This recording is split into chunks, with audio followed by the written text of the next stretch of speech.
छत्रपती शिवाजी महाराजांनी डोंगराच्या पश्चिमेकडील सोंडेवर दुर्ग बांधणीला सुरुवात केली तेव्हा त्यांना मोठा खडकाळ भाग लागला. तो फोडल्याशिवाय बांधकाम पुढे सरकणे अशक्य होते. मग त्यांनी सुरुंग पेरून खडक उद्ध्वस्त करण्याची योजना आखली.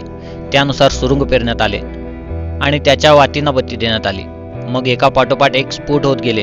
खडकाच्या ठिकऱ्या उडू लागल्या.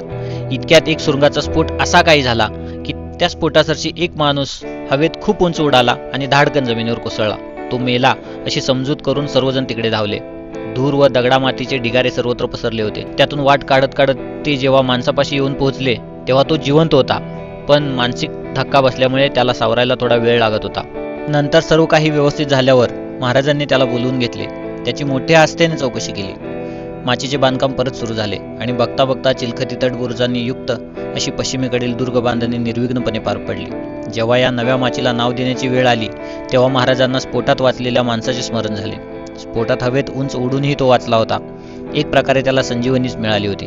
हा प्रसंग ध्यानात घेऊन महाराजांनी त्या माचीला नाव दिले संजीवनी माची. या 3 माच्या म्हणजे 3 स्वतंत्र किल्लेच आहेत आणि त्यांची नावे आजही तीच आहेत. या दंतकथेला ऐतिहासिक साधनामधून दुजोरा देणारा पुरावा जरी मिळत नसला तरी त्यात थोडा तथ्यांश निश्चितच आहे. पद्मावती माचीवर आजही पद्मावती देवीचे मंदिर उभे आहे.